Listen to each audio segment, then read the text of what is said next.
Episode की शुरुआत में किस तरफ मूव करेगा टाइफून वो अजम्पशन कर रहे थे। यहाँ 14 टाइफून जो हुआ था कोरिया में वो बहुत डैमेज किया था, जिसकी वजह से फ्लड यानी कि बाढ़ आ गया था।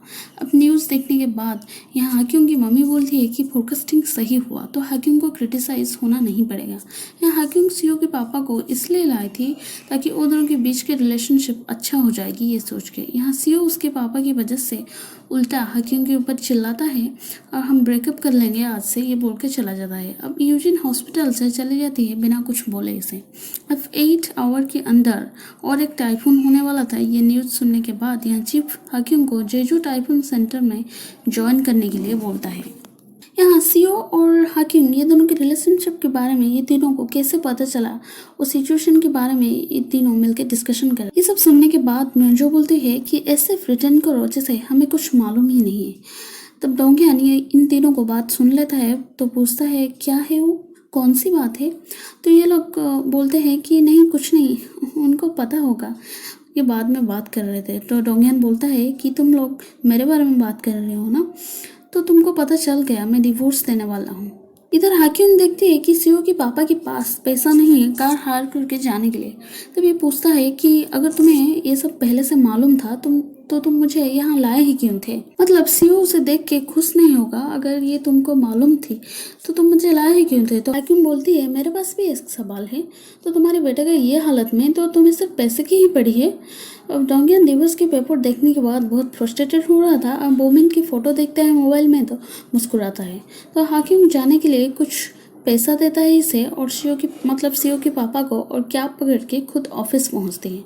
यहाँ किजुन कार में आने के लिए यूजन को बहुत रिक्वेस्ट करता है और वो बस में चले जाते हैं। यहाँ ऑफिस में टाइफून स्पीड देख रहे थे और हाक्यूंग बोलती है कि शायद ये सदर्न कोस्ट दे के लैंड हो सकता है। तो ऑफिस डायरेक्टर बोलती है तुम यहाँ के इंचार्ज हो सिर्फ। वो पूछती है सीओ कैसा है, तो ये सुन के हाक्यूंग बोलती है हाँ ट्रीटमेंट ख़त्म हो गया है पर कुछ टाइम के लिए ऑब्जर्वेशन में रहेगा ये बोलता है। तो हाक्यूंग बोलता है कि एक एम्प्लॉय को चोट लगा है पर तुम लोग ऐसे बिहेवियर क्यों कर रहे हो। ये सुनने के बाद डायरेक्टर उसके पास आके बोलती है कि ये मार्क देख रही हो, ये मार्क भी मेरी फील्ड वर्क यानी कि AWS करते टाइम ही हुआ था। तुम लोगों को कैसे मालूम होगा ये सब, तुम तो हेडक्वार्टर में रहते हो ना, सिर्फ हेडक्वार्टर में काम करते हो तो तुमको कैसे पता होगा फील्ड वर्क क्या होता है। सिर्फ मैं नहीं, यहाँ के सारे एम्प्लॉय इंजोर्ड हुए हैं फील्ड वर्क करते टाइम। यहाँ सीओ ऑफिस आता है तो उसे देख के ये पूछती है तो तुम तो हॉस्पिटल में रहने वाले थे ना। तो सीओ बोलता है नहीं मैं ठीक हूँ, ऐसा मुझे फील हुआ तो मैं आ गया। तो ये बोलती है नहीं ऐसा तो नहीं होना था, तो सुन लिया ना डायरेक्टर जिन तुम। ये सुनने के बाद यहाँ हाक्यूंग उसे बाहर बुलाता है, मतलब सीओ को बाहर बुलाते हैं बात करने के लिए। यहाँ डोंगयान उसकी वाइफ का डिवोर्स की बात को सोच रहा था। यहाँ टेंकू पेंगुइन की पिक्चर ड्रॉ करके सीओ के पास भेजती है। तो देख के सीओ को बोलता है कि कितना क्यूट है ना, और वो पिक्चर सेव कर लेता है। तब म्योंजो पूछती है कि क्या तुम टाइफून रिपोर्ट रेडी हो गया। तो सीओ को बोलता है हाँ अपलोड कर रहा हूँ। तब टेक्यूंग को टेक्स्ट करता है कि ऑफिस के बाद हम दोनों मिलते हैं। यहाँ टाइफून रिपोर्ट अपलोड मार के कुछ काम करने के लिए ये जाता है। इस टाइम मतलब ये सेम टाइम सुजिन यहाँ पॉलिसी ऑफिस जाती है और म्योंजो की फ़ोन आ जाती है तो ये बात करने में बिजी हो जाती है। अब हाक्यूंग इसे हॉस्पिटल जाने के लिए बोलती है तो ये बोलता है नहीं मैं ठीक हूँ, मैं हॉस्पिटल नहीं जा सकता हूँ। तब एक आदमी आके हाक्यूंग को बोलता है कि अंदर बुला रहे हैं तुम्हें, क्योंकि टाइफून रिपोर्ट में ये पेंगुइन की पिक्चर आया था जो कि सीओ को अपलोड कर लिया था गलती की वजह से। यहाँ डोंगयान देख के ये बोलता है कि क्या कर रहे हो तुम, इसे जल्दी से हटाओ। तब देखने के बाद ये बोलती है तो हेडक्वार्टर में एम्प्लॉय इस टाइप का मिस्टेक करते हैं। तो हाक्यूंग कुछ नहीं बोलती है। यहाँ टेक्यूंग और पेंगुइन खुशी खुशी ड्रॉ कर रही थी मुस्कुराते हुए और यहाँ ये सब बोल रहे थे कि मेरी गलती है। अब म्योंजो बोलती है कि सीनियर का ये सब गलती नहीं है, उनका डिवोर्स होने वाला है इसलिए उनका अटेंशन थोड़ी नहीं रह रहा है काम के ऊपर, तो ये सब मेरी गलती है। तब सीओ को बोलता है नहीं ये सब मेरी गलती है। अब कीजुन पहले आके वेट किया था यूजन के घर में, तो यूजन की मम्मी बोलती है कि खाना खा के जाना है तुम्हें और यहाँ रहना भी पड़ेगा तुमको। तो हाक्यूंग यहाँ डोंगयान को पूछती है कि डिवोर्स के बारे में, तो ये बोलता है मुझे भी मालूम नहीं है क्यों वो ये सब चाहती है, मतलब डिवोर्स क्यों मेरी वाइफ चाहती है मुझे वो भी मालूम नहीं है। तो हाक्यूंग बोलती है तुम कोशिश करो उसके साथ वो सब चीज़ को चेंज करने के लिए, यानी कि तुम्हें तो पता होगा ना कि सिनेरियो 1 2 3 के बारे में। कीजून माफ़ी मांगता है यूजिन से वो सब चीज़ के लिए। तब ये दोनों को दूर से उसकी छोटा भाई देख रहे थे। तो यूजिन ये सब देखने के बाद बोलती है हाँ ठीक है, वो सब छोड़ो, मैं माफ़ कर दिया तुमको, उठ जाओ तुम। ये सुनने के बाद कीजून खुश हो जाता है। हाक्यूंग अकेले बैठ के अपने एम्प्लॉय की प्रॉब्लम्स के बारे में सोच रही थी। तो एलन की जो डायरेक्टर है ये आके बोलती है कि हेड ऑफिस में इतने कंफर्टेबल बैठ के कैसे इस टाइप का गलती कर लेते हैं। तो हाक्यूंग बोलती है क्या तुम कभी भी अपनी ज़िंदगी में किसी भी गलती नहीं किए हो? मैं जानती हूँ यहाँ फील्ड वर्क करना पड़ता है, पर हेड ऑफिस में भी बहुत प्रेशर होता है काम की।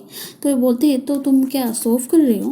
तो ये बोलती है नहीं, मैं सिर्फ सिचुएशन को तुम्हें समझाने की कोशिश कर रही हूँ। एंड डोंगन उसकी वाइफ को 3 महीने का टाइम मांगता है डिवोर्स से पहले।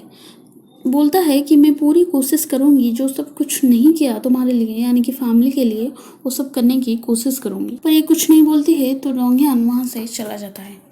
जाने के बाद ये देखती है कि खिड़की में यहाँ बहुत सारे पेपर चिपकाए हुए हैं। तो डोंगन को पूछती है तो डोंगन बोलता है कि 15 टाइफून आने वाला है और बहुत तेज होने वाला है, इसीलिए मैं सेफ्टी के लिए पेपर लगा दिया है। ये सुनने के बाद ये बोलती है कि मैं तुम्हें 3 महीने का टाइम तो नहीं दे सकती हूँ, मैं तुम्हें 2 महीने का टाइम देती हूँ। कीजून को यहाँ यूजिन के घर में रात में रहना पड़ता है। तो उसके पापा बोलते हैं ये सब रहने के लिए। तो ये बोलता है और ये सुनने के बाद यहाँ यूजिन बोलती है वो मेरे पापा नहीं, मैं उनकी बेटी नहीं हूँ, तुम क्यों मुझे तुम्हारे पापा बुला रही हो? ये कीजून समझाता है कि नहीं, वो तुम्हारे पापा हैं, उनको दुख होगा अगर ये सब सुनेंगे तो फिर से ये दोनों के बीच झगड़ा शुरू हो जाता है। यूजिन बोलती है तुम क्यों हाक्यूंग और शियो को हमारे बीच में ला रही हो हमेशा। और ये सब सुनने के बाद मतलब इनके झगड़े बाहर से सुनने के बाद यूजिन के पापा कीजून को बाहर घसीट के लेके मारने वाले थे कि तुमको मैं पहले से बोला था ना शादी से पहले कि उसे दुख मत नहीं देना है, पर तुमने क्या किया। अब यूजिन उसके पापा को रोकता है बोल के पापा हमें ये सब हमारे बीच की मामला है, आप इसमें मत इंटरफेयर कीजिए, आप छोड़ दीजिए इसे। तो उसके पापा बहुत खुश थे सुनने के बाद कि यूजिन उनको पहली बार पापा बुलाया। ऑफिस में यहाँ डिस्कशन चल रहा था कि फर्स्ट सिनेरियो में हम देखेंगे तो टाइफून ज़्यादा नुकसान करेगा, अगर सेकंड सिनेरियो से हम देखेंगे कि शायद ये ईस्ट की तरफ से मुड़ के चला जाएगा, और थर्ड सिनेरियो में हमको ग्राउंड डाटा एनालिसिस करना होगा सही चीज़ मालूम होने के लिए, मतलब सही चीज़ जानने के लिए, जिसके लिए साइट पर ही जाना होगा। तो हाकिम बोलती है हाँ मैं जाऊंगी, क्योंकि ये चीज़ में बहुत रिस्क था इसलिए कोई जाने के लिए तैयार नहीं हो रही थी। अब ग्राउंड डाटा एनालिसिस करने के लिए वाटर में सीओ और हाकिम दोनों शिप में जाते हैं और लैंड में ये दोनों एनालिसिस कर रहे थे। अब बैलून यानी कि AWP उसके थ्रू ये डाटा एनालिसिस कर रहे थे। अब डाटा के थ्रू इनको इंटरप्रेट करना था कि टाइफून कौन सी डायरेक्शन में होगा और स्पीड कितना होगा। डाटा के थ्रू ये एनालिसिस करते हैं कि वो सदर्न सी होके जाएगा। तो हाकिम बोलती है नहीं, फर्स्ट सिनेरियो में हम जाने वाले हैं और ये सब चीज़ का रिस्पॉन्सिबल मैं ही लूँगी। अब नॉर्दर्न सी में ये हिट करेगा टाइफून, यह अनाउंसमेंट दिया जाता है। यह न्यूज़ देखने के लिए बोमिन स्कूल से भाग के आई थी क्योंकि ये पापा का अनाउंसमेंट है। ये बोलती है क्योंकि 14th टाइफून का अनाउंसमेंट सही था, वेदर फोरकास्टिंग वाला का, मतलब उसके पापा का अनाउंसमेंट सही था। तुम सोचती है मेरे पास 3 सिनेरियो है। पहला है सिनेरियो है मैं सोचती हूँ कि तुम्हारे बारे में, और दूसरा सिनेरियो है मैं बैकअप कर दूंगी, और तीसरा सिनेरियो है मैं जितना टाइम ले सकती हूँ उतना लूँगी सोचने के लिए। अब सीओ पूछता है तो तुम्हारी डिसीजन क्या है? तो ये बोलते हैं मुझे कुछ टाइम दो।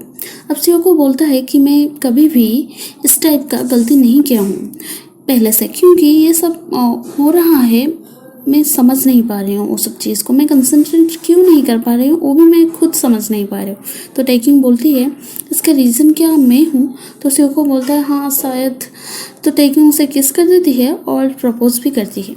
फिर बोलती है कि चलो खाना खाने के लिए चलते हैं। अब सीओ को बहुत खुश था ये सब प्रपोजल से। जो देखती है कि उसके हस्बैंड बेसबॉल खेल रहे हैं सब पढ़ाई छोड़ के उनकी दोस्तों के साथ। तो मेजो बोलती है कि तुम्हारे पास 3 सिनेरियो, पहला है तुम जॉब करो या तो डिवोर्स दे दो, और तीसरा है कि तुम्हारी पढ़ाई कंटिन्यू करना होगा। सोचो तुम्हारी मम्मी को कितनी नुकसान उठानी पड़ रही है तुम्हारी वजह से। यहाँ बोमन टाइफून की न्यूज़ देख रही थी। इस टाइम टाइफून की न्यूज़ सही नहीं हुआ था, यानी कि रॉन्ग कैलकुलेशन था वेदर फोरकास्टिंग वाला का टाइफून को लेकर। तब डोंगहन बोमिन के लिए उसकी फेवरेट सूप लेके आई थी फेवरेट शॉप से। तो ये देख के बोमिन उसके पापा के पास जाके वो सब निकालने में मदद करता है और ये दोनों को दूर से देख रही थी। हाकिम की मम्मी यहाँ कुछ चीज़ ढूंढ रही थी और कुछ चीज़ पाती है तो उसे देख के बहुत शौक हो जाती है। तो हाकिम बोलती है कि चलो ब्रेकअप कर लेते हैं। अब फोकसिंग गलत हुआ था, ये सब चीज़ के बारे में लोग बहुत अनाप शनाप कमेंट कर रहे थे। यहाँ प्लेन में ये दोनों सेपरेट सीट में शियोल आ रहे थे। अब सीओ बोलता है कि मैं कल मेरे सामान ऑफिस से लौटने के बाद तुम्हारे घर से ले जाऊंगी। ये दोनों घर आते हैं मिलके। यहाँ डोंगह्यान लॉन्च के टाइम यहाँ बोलता है कि मैंने सुना तुम्हें डेट कर रहे हो डायरेक्टर जिन को। तो ये सब बात बाकी सब लोग भी सुन लेते हैं। तो यहाँ डोंगह्यान बोलता है ये सब बात हमारी टीम मेंबर सबको मालूम है। सब बात करते हैं कि मुझे जेलस फील हो रहा है, क्या ये वो लड़का है, और कॉन्ग्रेचुलेशन भी कुछ लोग बोलते हैं। तो हाकिम यहाँ सफाई कर रही थी तब कोई घर में चुपके से यहाँ घुसता है।